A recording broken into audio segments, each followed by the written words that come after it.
Welcome to Open File Backup. We are a podcast featuring conversations with inspiring women who are kicking ass in the tech industry and beyond. I'm your host, Deborah Butler, and this week we are chatting to Jade Abbott. Jade Abbott is a senior software developer and data scientist at RetroRabbit, and she's built software for every field you could possibly think of. Today we're talking about deepfake, Mozart, bias in data software, and robot friend. Yeah, so that's interesting because a lot of people will have all these really interesting stories of how they ended up where they are. Mine was, I was young and I didn't know it was machine learning, but my dad and I used to watch Star Trek together, and he used to give me Isaac Asimov books. So he used to shower me with science fiction. And I knew from young I wanted to build a robot friend. That's what I wanted. That's what I wanted out of life, is I wanted to build a robot friend who had emotions. I think other little girls one day want to have families and children. I wanted to have a family of robots that I could, grow. And I didn't know back then that was maybe artificial intelligence and machine learning. But that's what it was. So then it was the rest of my life after I realized that that's what I wanted to do is actually quite simple. Because then it was well, what are you going to study, 12-year-old Jade? I'm I will be studying programming because I must teach the computer. I was 12. What? You're 12. How do you know what that is?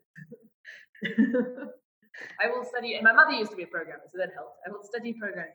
And other kids are I don't know what I want to do with my life. I was I will be studying computer science as soon as I knew what that was. And then I was which university has the best AI program? And at the time I thought it was Tux. And I was okay, I will go there. And then when I was studying and you got all these machine learning courses, I was I'll do those ones then. And then you did honors. I was I will do some more AI, please. And then for my master, I was what does kind of AI relate? Oh, I can do robotics. I'm going to try do robotics. Turns out that the robotics and machine learning are not the same thing, or at all. And then I hated my masters, so I was doing it in this weird robotics topics which had nothing to do with building my robot friend. There were some robots. They weren't my friend though. Yeah, that's a journey. And then I was a dev for many years. And back then, I wanted to build software that affected people. I think that's changed around. So I switched away from being more machine learning oriented.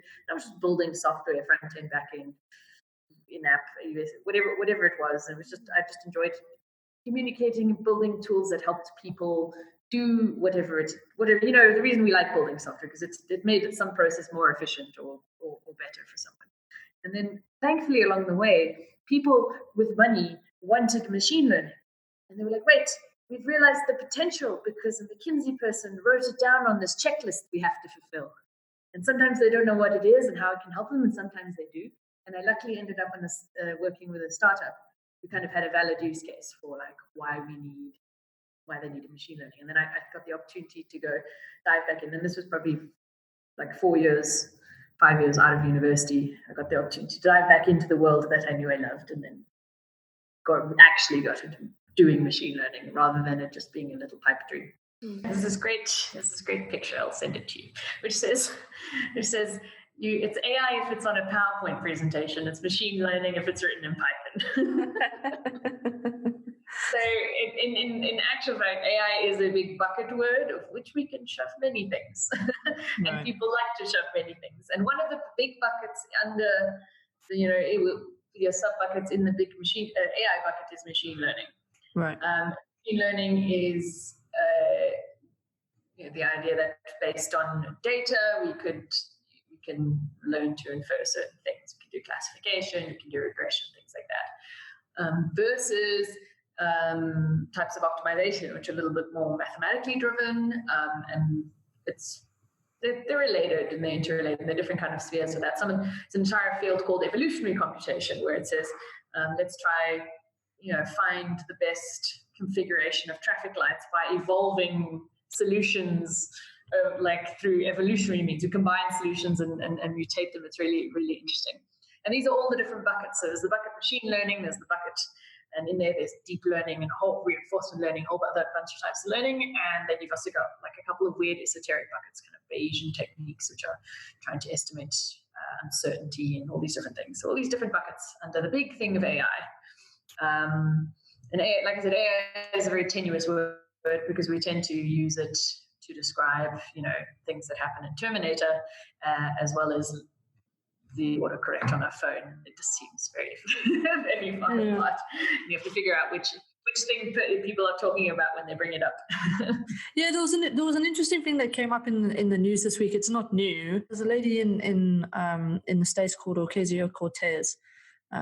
She's young, she's brilliant. I absolutely love her, Alexandria. And she was at a congressional hearing, and they were talking about facial recognition technology and how that facial recognition technology actually has a bias. And so I think we spoke about it as well, right? Yeah. Yes, that's right. No, we did speak about it and then it came up afterwards, and I was like, I'm sure I spoke to somebody about this. It was you that spoke about it. So I watched the whole C-SPAN video, and she made some really good points, and there were some really good answers. Can you explain to us how that algorithm works and why it would have a bias? Yes, I can. So the idea is that with many of these machine learning algorithms is you give them a data set, and you give them something about the data set, some sort of label. So usually you give it a target. This is a man, this is a female, this is how they look, this person similar to that, but whatever the label might be. So you give it a target, and then you feed that data in, and you've got this magical, I would say, most machine learning is a giant collection of linear algebra, and you stir the linear algebra until it looks good. And they manipulate a whole bunch of the numbers, and the idea is that you're trying to make this data set predict the labels that you know about. Now, the bias comes in your data. So what often happens with these data sets is that let's pick a dummy example. So let's say we were trying to predict, we can use an actual example from the States, which was predicting sentencing. So based on a person's history and demographics and things like that, how long should they go to prison? What should their punishment be for the crime that they performed in order for them not to commit a crime again? And so they had all this data from somewhere, and they trained a machine learning model, and the model gave it a very high accuracy, said, yes, we know how to predict sentencing. We know how to sentence people who have committed crimes with a very high accuracy. And what they didn't realize is in this data would be existing cases of where people had been sentenced. So existing cases of millions of people who have been given a sentence via the court system. And what they failed to realize is that the problem is you're capturing biases in your data. So if a judge had sentenced someone for longer based on whatever attribute, then if the same type of person got sentenced by this machine, they'd also get that biased result. So what you're doing is you're training a machine with a human bias. So in this particular instance, there was you could have a racist judge. You could have many racist judges. And this is often the case, particularly if you're looking at historical data, probably more and more so the case. Even though when they described these people who are getting sentenced, they excluded race. They said, no, we're going to remove race out of it. But it turns out you don't need race. You can still discriminate for someone via location, because race became a proxy for location. Well, location became a proxy for race because there's still a lot of segregation in the United States. And so they were sentencing people who were black for very few crimes, small crimes, for far longer than they would if someone was white. And that was simply based on data. So often with these these recognition ones, there's an amazing study by Joanne Timnett, which I'll send you, which I think was the start of what the news piece you saw, called Gender Shades. And they basically showed that a lot of the publicly available APIs that Amazon provide for identification worked better on white males than white females, than black males than black females. And black females had 33% accuracy or something. Now, if you're predicting that, or if you're imagining that they're using these kind of systems so they takes a photo of someone, looks at someone's face and then makes a decision about who they are. If you're using it with a lower accuracy, it's somewhere like an airport. And you happen to have, a group of, they've decided that, okay, well, this is what a terrorist looks like. And you now start, and it's working with a lower accuracy on Muslim demographics or like Arabic demographics, and what you're doing is subjecting that entire group of the population to, you know, being harassed by people in airports. You potentially go into centers and put them in jail for a short period just because your system falsely identified them as someone that they weren't. And it's not going to do that if you're a white male, but it will do that if you're a marginalized group. And the reason is they had more data on white male faces than they did on black female, on black male. And yeah, there was an arrest as well that was also this week, and it was this guy who was on his own front lawn, and he was busy emptying the trash, and the police drove by and they proceeded to arrest him. And the guy's like, what are you doing? And they said, well, they showed him, you know, whatever device they use, and they're like, is this not you? And the guy's like, no, it's not me. Just because it's a black person doesn't mean that it's me. Yeah, I'll send you the study, and they did it in such an easy way. What was interesting is they engaged with, so they tested Amazon's, Google's, Microsoft's, and Face++, which is a Chinese company. And then they engaged with Google and Microsoft, and I think they tried to engage with Amazon and Face++, but they didn't get a response. They published these results, and that Microsoft and Google were like, oh my gosh, yes, what can we do to fix it? And they actually kind of gave them a better data set and helped them out. And a year later, they went and retested it.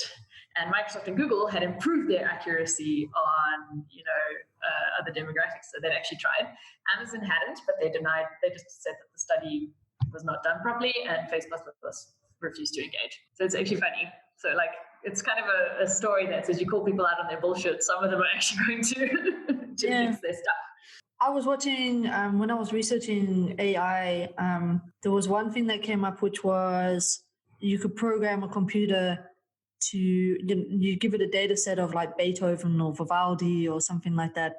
And the computer would then study, you know, Beethoven's music. And then through that, it then composed its own symphony that sounded exactly like something Beethoven, which was insane to me because, I mean, Beethoven was obviously a genius, and he's been a genius and still is a genius centuries later.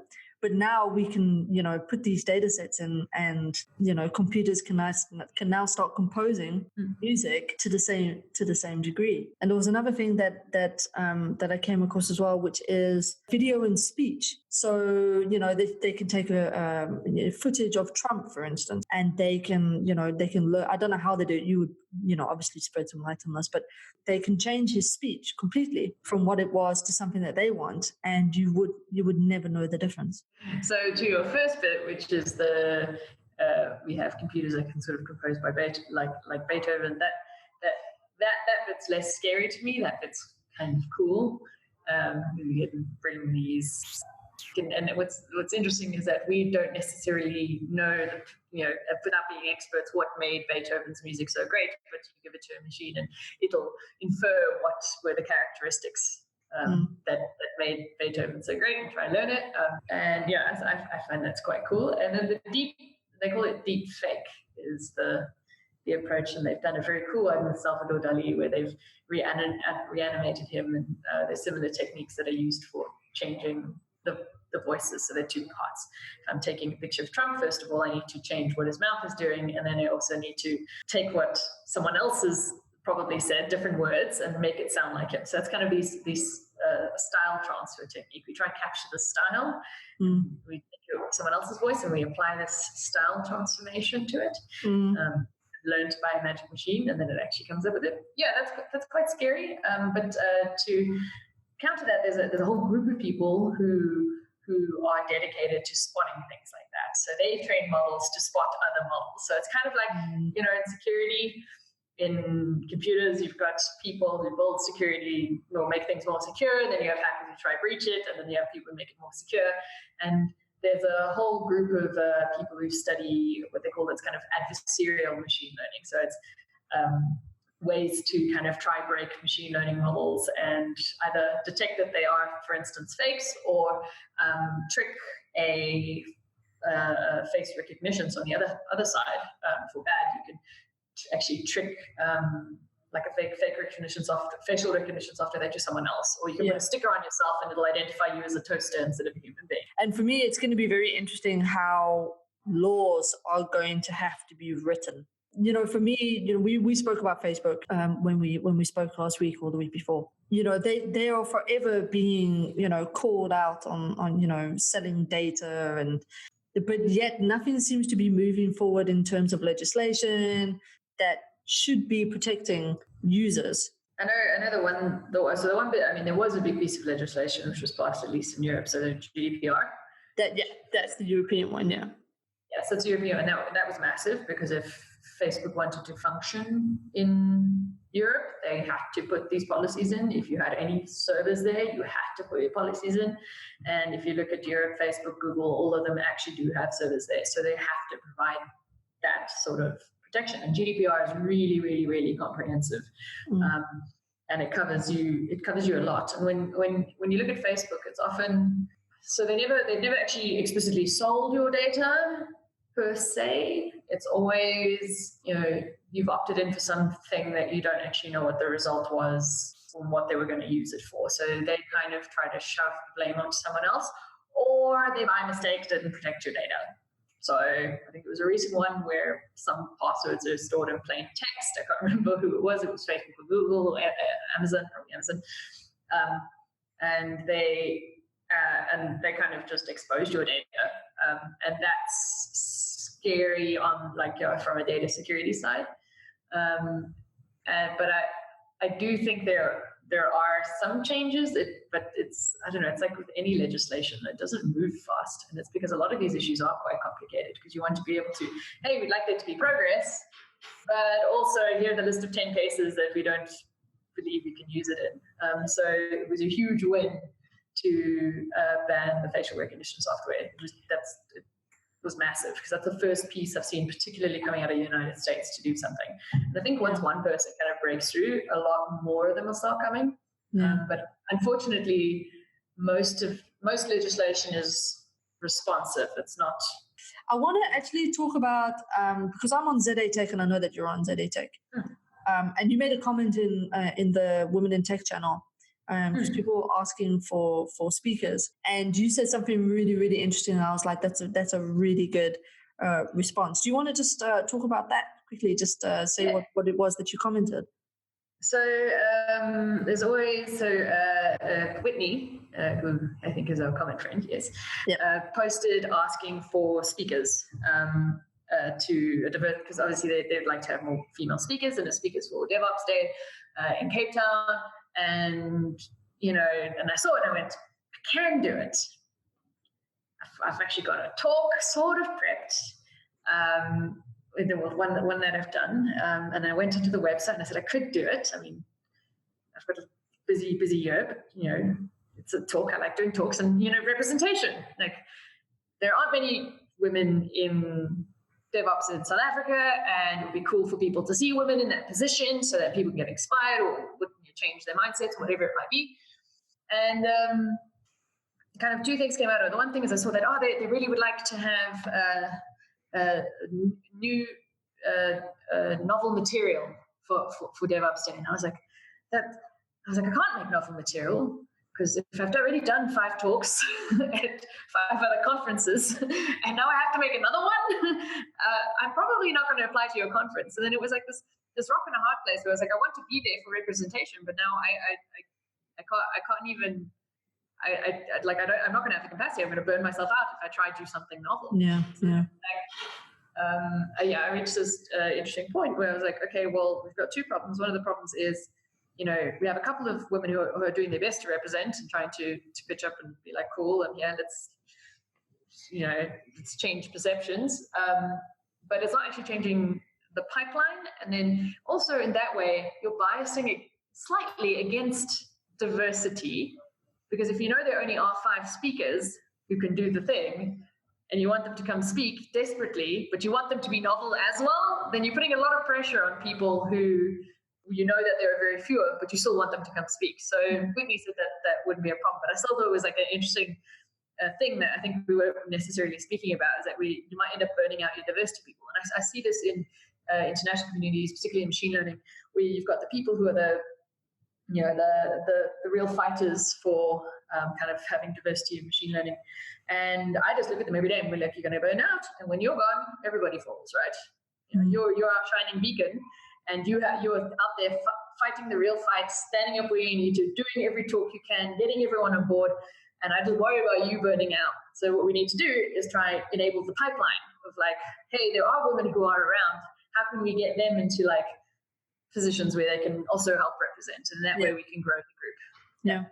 Yeah. So it's all about finding those people who wouldn't necessarily stand up to talk and trying to get them, coaching them to like you said, to try and diversify the landscape of what it is at the moment. Because I spoke with somebody else earlier today, and she also said, it's always the same people who are doing the talks.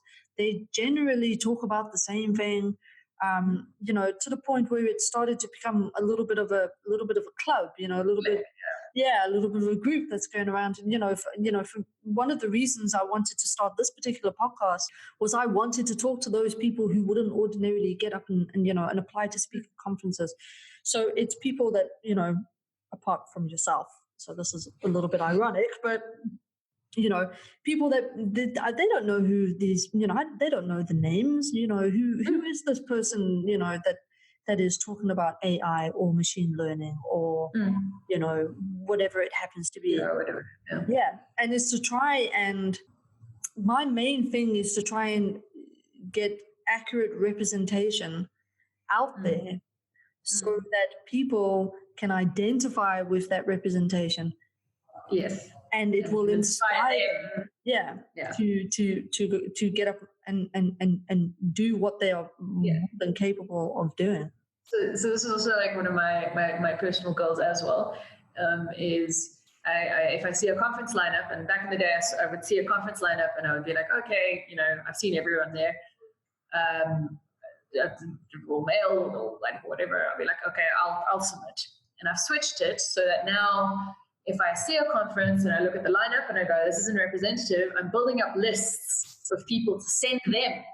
Be like, hey, conference, I'm sure you're interested in diversity. Here is a list of speakers. And I've done this to a conference already, and they did take up one of the people on the list. That's great. Building up these lists and then saying, because I think a lot of people, they don't know, it's hard to look for people that aren't putting themselves out there. Right, exactly. Dig deep into the network. So as someone who is probably closer to women in tech, I'll be able to find women probably more easy, and I'm very involved in the diversity efforts. I'll be able to find them more easy, but it's still digging, and I think conferences don't have time, money, or care to go, and sometimes sadly it is care. They don't know how to approach the topic, so they don't go into depth and find these people and ask them. And one of the nicest things, there were some conferences, DevConf did this really well. So DevConf, Pamela and a couple of like kind of allies of the conference went out to find diverse people and invited them to submit talks and said, cool, I think you're really good at what you do. I've seen your work. You should definitely, I would love for you to submit. Like, what can we do to help? Yeah. And it's like these people in the community, that's what's growing it. Yeah. And like, if it's like this, where you go try ask around to find people, to bring people in, and you kind of grow it that way. So it's a slow process, but I think it could be sped up by us just putting people where they wouldn't normally be seen.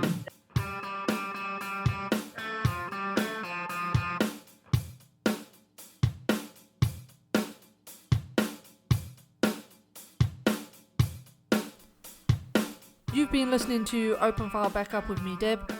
My guest this week was Jade Abbott. You'll find all the links mentioned in this interview in the episode description, as well as on the website, which you can find on openfilebackup.net. Please follow us on Instagram and Twitter. You'll find all our latest news there. If you've enjoyed the episode, please subscribe and leave a rating, share with your friends. And if you have any comments on any of our episodes, please drop us an email at openfilebackup@gmail.com. We'd love to hear from you. Thank you for listening, and see you soon.